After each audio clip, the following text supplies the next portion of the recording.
te conta que a aprovação do ministro da Fazenda, Fernando Haddad, não caiu, ela despencou aos olhos do mercado financeiro de 41% para 10%. Isso só de dezembro até março, conforme uma pesquisa que saiu hoje do forno, divulgada pela Genial Quest.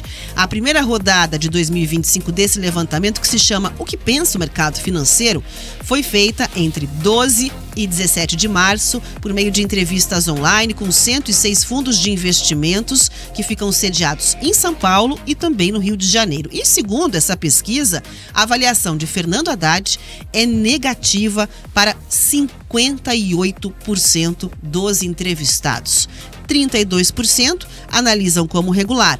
Em relação ao presidente Lula, a taxa de reprovação chega a 88%. Está um pouco abaixo do que era registrado em dezembro. Se você achou que está ruim, 88%, saiba que ele deveria até estar, de certa forma, ali feliz, porque em dezembro a reprovação dele era de 90% aos olhos do mercado. Bom, por outro lado, a avaliação positiva subiu um ponto, passando de 3% para 4%. Outros 8% avaliam o governo Lula como bom. Segundo o levantamento, a alta dos alimentos é o principal motivo, o principal fator que está prejudicando aí a popularidade do presidente Lula, e em seguida a sequência de equívocos na condução da política econômica, além dos impostos. A pesquisa também levantou a percepção do mercado financeiro em relação à política econômica do governo. Para 93% dos entrevistados, a política econômica está indo na direção errada e 7% acreditam que está certa.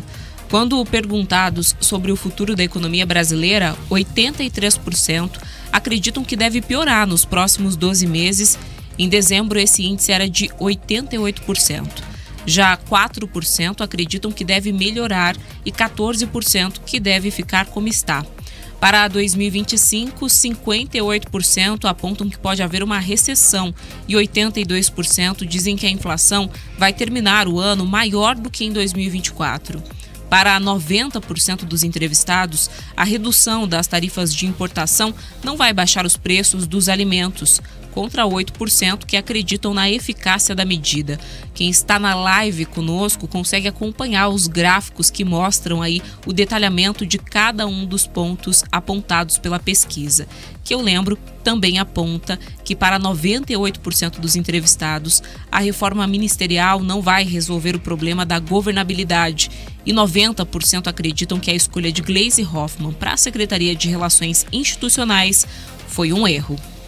Bom, tá aí, portanto, uma avaliação que não chega a ser surpresa, mas que traz ali o óbvio, né? A visão que o mercado financeiro, porque essa pesquisa ela é uma pesquisa de segmento, tem da condução do governo. E não é nada boa, né? Os índices ali são muito altos no sentido de reprovação, no sentido de demonstrar que aos olhos do mercado, né, existe ali complicações intensas para o governo na condução da sua política econômica. Imagine aí que você tem 93% dos agentes de mercado dizendo que a política econômica vai na direção errada do Brasil.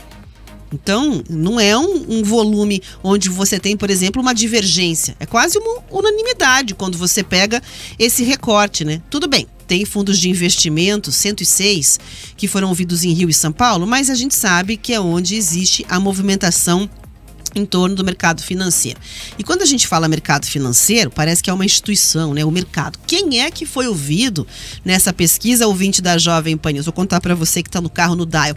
São gestores, são economistas, são analistas e principalmente, né, aquelas pessoas que tomam decisões a respeito de investimentos ou não sobre o mercado financeiro. E qual é a visão que você imagina que existe em relação a isso?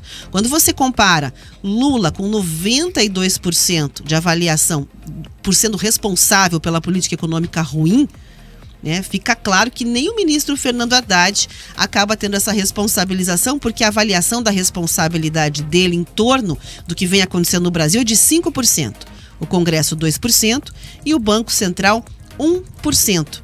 Ou seja, as coisas vão mal aos olhos do mercado e a culpa é do presidente Lula. Só quero lembrar aqui, antes de encerrar meu comentário de forma breve, né, para que a gente consiga objetivar e tocar a pauta aqui, que para ser eleito a primeira vez, o Lula, que tem um discurso já esperado de choque ao mercado, né, de ter uma visão social da economia, que é muito diferente, por exemplo, do liberalismo econômico, ele precisou fazer uma carta compromisso exatamente endereçada a esse pessoal aqui. Camila. Me chama a atenção que para 98% dos entrevistados, a reforma ministerial ela não vai resolver o problema da governabilidade. E esse é um governo eleito com a proposta de uma frente ampla, como a Rafa bem lembrou agora, inclusive fez uma carta compromisso com o mercado financeiro.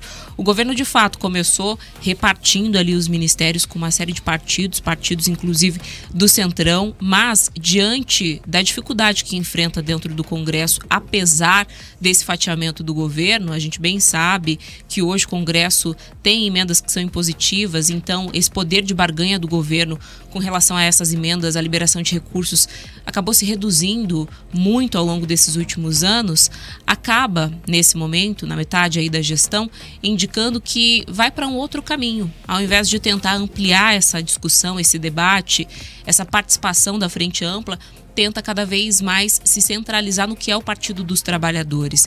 E é justamente isso o que mais preocupa nesse momento o mercado financeiro, que Lula 3 seja aí uma continuidade do que foi o Dilma 2.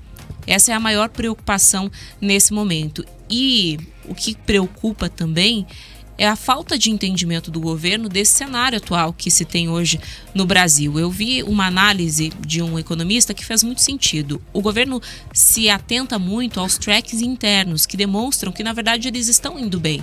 Porque, de fato, você tem uma boa taxa de desemprego que não está elevada, você tem um crescimento do PIB, mas a alta dos alimentos é inegável. Esse crescimento da inflação, especialmente em setores que impactam diretamente no cotidiano das pessoas, como alimentos e bebidas, é que faz com que a população tenha essa percepção de que a economia não anda nada bem. Na análise desse economista, Rafa, quando a gente fala de emprego, especialmente numa sociedade que é cada vez mais uma ideologia, né, neopentecostal, como é o Brasil, exemplo dos Estados Unidos, onde Biden, que também tinha boas taxas de desemprego, boas taxas de crescimento do PIB, acabou derrotado nas eleições por causa da economia, as pessoas tendem a entender que o emprego é mérito delas, ou então da fé delas. Agora, a inflação, o preço no supermercado, sempre foi e sempre vai ser responsabilidade do governo.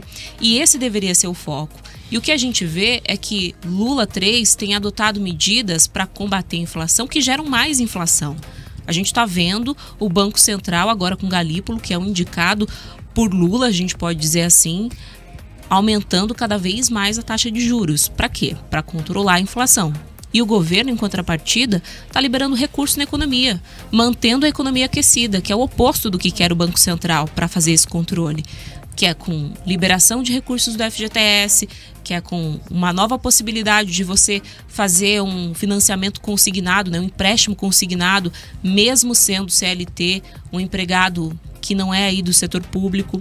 Então há todo esse cenário que faz com que o mercado financeiro de fato olhe com uma certa desconfiança e preocupação. É preciso uma postura, né, diferente e muito mais rígida, vamos dizer assim, do governo para que essa sinalização seja clara. Deu uma melhorada. Se a gente for olhar para o cenário de dezembro, ainda assim deu uma melhorada. Mas os números continuam muito ruins. E eu tenho que lembrar, 2026 está logo aí.